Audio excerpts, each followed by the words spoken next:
Welcome back into Good Morning Maryland. 6:12 right now. We won't have to be doing that much longer. The cicadas are getting quieter because they are ending their time above ground. We have WMAR2 News' Megan Knight in North Baltimore live for us this morning. Megan, you were in that area about a month ago when they first started coming out. Are there really no cicadas at all where you are right now?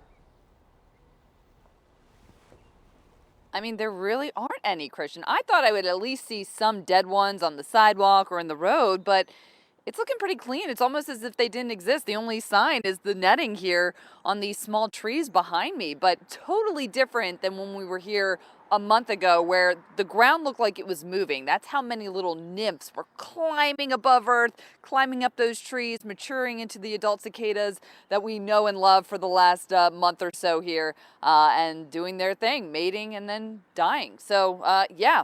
Some signs that things are starting to return back to normal. Before we got introduced to the 2021 Brood 10 cicadas, and we spoke to the cicada guy, the expert on all this, Dr. Michael Raup. He is an entomologist and a professor at the University of Maryland. You've probably seen him on every TV network imaginable. He says that the mating period for the Brood 10 cicadas is starting to wind down, which means that their chorus of high-pitched mating calls getting a lot quieter as they start to die off. Females beginning to lay their eggs by cutting slits into thin tree branches, and that's why you might be seeing a lot of trees with clusters of brown dead leaves on them.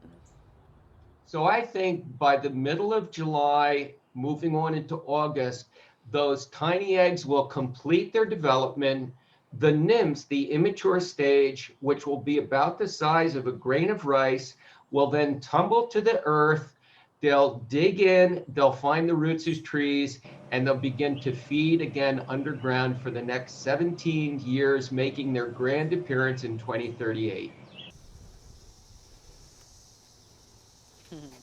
And then we'll do it all over again. And Dr. Raup says he thinks by July 4th, most of the cicadas will have died off. So if you put that protective netting around your smaller young trees, he said, in about a week or so, you should be able to take that off. And if you are concerned about those clusters of brown dead leaves on your trees, he says in a few months from now, you can just prune them off and that'll help your tree heal quicker. He doesn't expect any major damage to trees because of the cicadas. So farewell to them for another 17 years, Christian.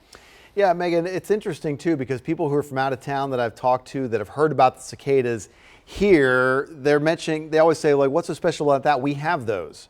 You know what I mean? Like this particular brood gets a lot of attention, but there are other ones out there.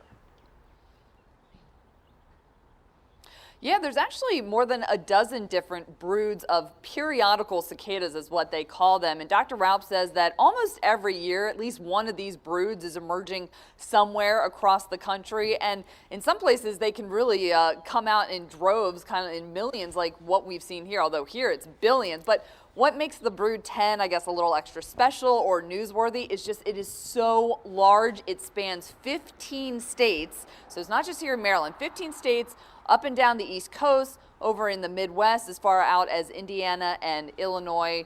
So there are lots of people who are going to be saying goodbye to the Brood 10 cicadas, not just us here in Maryland. Okay, Megan, thanks very much for that.